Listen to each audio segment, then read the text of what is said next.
Cricket chronicles with Chandresh में आप सबका स्वागत है। फ्रैंकली आज मैं हैरान हूँ कि हुआ क्या।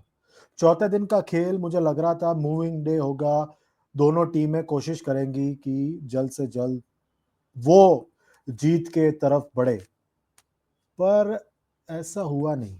आई थिंक ये ऐसा इसलिए नहीं हुआ क्योंकि इंडिया ने ऑस्ट्रेलिया को 91 फॉर 6 कर दिया। फिर यशस्वी जायसवाल ने सोचा नहीं यार मज़ा नहीं आ रहा, कुछ और करते हैं, तो उन्होंने मतलब 3 सिंपल कैच ड्रॉप किए आज। एक ख्वाजा का, एक मार्नस लबुशेन का और फिर पैट कमिंस का। मतलब 91 फॉर 6 से लेकर आपने उनको एक पार्टनरशिप बनने दिया, 148 तक पहुंचा वो। और ऐसा लग रहा था कि 148 के बाद अब मानस लबुशेन का विकेट गया तो मतलब कुछ और होगा। उसके बाद मिचेल स्टार्क को रन आउट किया तो ऐसा लगा कि अंत करीब है। फिर पैट कमिंस आखिरकार आउट हुए स्लिप में। 173 फॉर 9 हुआ और उसके बाद पता नहीं क्या हो गया, भारत की टीम सोने चली गई। भारत के कप्तान हमेशा जैसा वो करते हैं, वो हमेशा की तरह वो एक बार फिर जो है वो जब आखिरी के 2-3 विकेट होते हैं तो वो अपना सुध बुध खो देते हैं, और वही हुआ आज फिर से एक बार। आखिरी विकेट ने 110 गेंदें खेली अब तक, स्कॉट बॉलैंड और नेथन लायन ने 110 गेंदें, और इन दोनों ने मिलकर 55 रन जोड़े और अभी तक आउट नहीं हुए। आखिरी ओवर में उन्होंने 3 रिव्यू लिए भारत ने इन दोनों को आउट करने के लिए, तीनों रिव्यू खराब। मतलब मैं सोच रहा था कौन एडवाइस कर रहा है, गेंदें बाहर जा रही है, मिस कर रही है, हाइट हो रहा है, सब के लिए रिव्यू कर रहे हैं क्योंकि इतना डेस्परेट हो गए थे। और 55 रन जोड़ दिए अनबीटन आखिरी ओवर में। और बुमराह ने आज काफी नो बॉल डाले आखिरी ओवर में। बुमराह ने ऐसा लगा कि नेथन लायन को थर्ड स्लिप पे कैच आउट कर दिया जब केएल राहुल ने अपने टांगों के बीच में गेंद को पकड़ लिया, पर पता चला क्या, नो बॉल।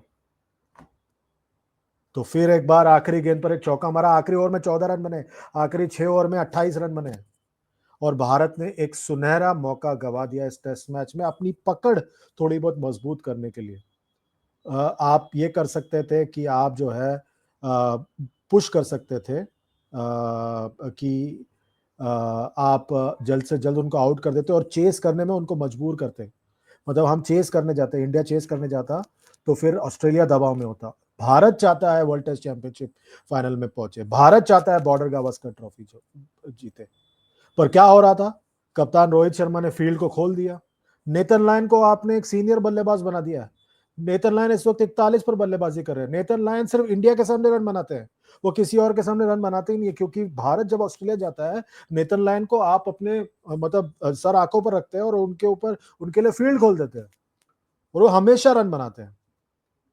ये क्या सोच है, क्या हो जाता है भारतीय कप्तानों को, क्या हो जाता है, टेल को क्यों नहीं आउट कर पाते, मुझे समझ में नहीं आता। मुझे बिल्कुल समझ में नहीं आता कि ऐसा क्यों होता है। बहुत ज्यादा ऑर्डिनरी कप्तानी थी और उससे भी ज्यादा ऑर्डिनरी गेंदबाजी थी, और आखिर में तो ऐसा लग रहा था कि खिलाड़ियों ने तो मतलब गिव अप ही कर दिया था। मतलब आपने इतना बढ़िया तरीके से वापसी किया इस टेस्ट मैच में गेंद के साथ, उसके बाद जिस तरह से गेंदबाजी हुई मतलब पूरी तरह से गिव अप कर दिया था और हौसले पस्त हो गए थे भारत के फील्डर्स के। And that is very sad to सी।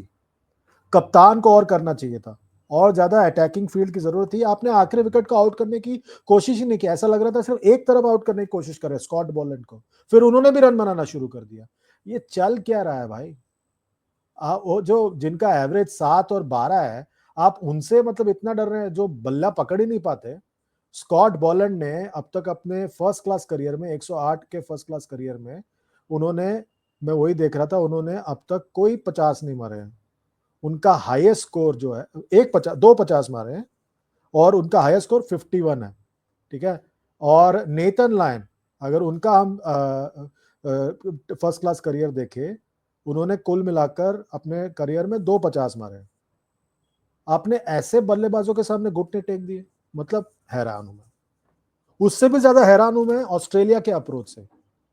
वो चाहते तो आखिर के आधे घंटे में भारत के टीम को वो बल्लेबाजी करने के लिए आमंत्रित कर सकते थे डिक्लेरेशन करके, उन्होंने भी चलने दिया।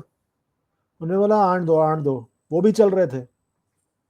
वो तो मेरे ख्याल से उनका प्लान ये था कि वो पूरी तरह से भारत को इस गेम से ही बैट आउट कर देंगे। ठीक है, वो अप्रोच ठीक है, पर अभी आप देखो कि आपके पास कुल मिलाकर 98 ओवर है कल के दिन। आप शायद 90 ओवर देना चाहेंगे उनको, क्योंकि मुझे नहीं पता भारत आखिरी विकेट ले पाएगा या नहीं ले पाएगा। फ्रैंकली मुझे तो लग ही नहीं रहा है कि भारत कोशिश भी कर रहा है आखिरी विकेट को लेने के लिए। एंड जब वो आपके पास 90 ओवर ही देंगे आप, तो आप उम्मीद कर रहे हो कि भारत के बल्लेबाजों को आप जल्दी आउट कर दोगे। ये दो दो चीजें बताती है, या तो आप ऑस्ट्रेलिया जो है बहुत ज्यादा कॉन्फिडेंट है अपने बॉलिंग के ऊपर, या वो बहुत ज्यादा डरते हैं, वो बहुत ज्यादा डरते हैं भारत की लंबी बैटिंग को देखकर। पता नहीं क्या क्या है सोच, पर मुझे डेफिनेटली डेफिनेटली लग रहा है भारत ने एक अपॉर्चुनिटी मिस कर दिया आज अपने इस डिफेंसिव अप्रोच से। जसप्रीत बुमराह ने जबरदस्त गेंदबाजी की, पर अंत में वो भी थक गए थे भाई। वो भी इंसान है, कितनी गेंदबाजी करेंगे अकेले। आकाशदीप के पीठ में दर्द हो रहा था तो उन्होंने ज्यादा गेंदबाजी नहीं की। सिराज ने भी दमदार गेंदबाजी की आज, पर वो दो स्पिनर वो क्या कर रहे थे। जडेजा ने ठीक है बीच में एक विकेट निकाला जरूर, पर क्या रोल था दोनों स्पिनर का, मतलब मुझे समझ में नहीं आया कि वो टीम में कर क्या रहे थे। दूसरी तरफ नीतीश कुमार रेड्डी पर आपका बिल्कुल कोई भरोसा नहीं है। तो बेसिकली आप 2.5-3 गेंदबाजों के बदौलत 20 विकेट लेने की कोशिश करें टेस्ट मैच में। आई डोंट थिंक ये स्ट्रेटेजी वर्क करता है। आई डोंट थिंक ये स्ट्रेटेजी वर्क करता है। कुछ भी हो जाए, भारत को इस स्ट्रेटेजी को रिविजिट करना है। और सबसे ज्यादा मैं सवाल पूछना चाहूंगा हमारे बॉलिंग कोच से, मॉर्ने मॉर्कल से, कि भाई साहब प्लान क्या आपका टेल को आउट करने के लिए। आप सबको पता ही है टेल के मामले में मुझे हमेशा लगता है भारत एकदम फिसड्डी साबित होती है, और आज एक बार फिर साबित हुई है। क्या लगता है आपको, क्या भारत ने ठीक किया, नहीं किया? क्या आपके मन में क्या है आज के दिन के खेल के बारे में? वीडियो के नीचे कमेंट कीजिए, लाइक कीजिए, शेयर कीजिए, सब्सक्राइब कीजिए, और नोटिफिकेशन की बेल दबाइए, और चैनल को इसी तरह सपोर्ट कीजिए। Good bye, god bless.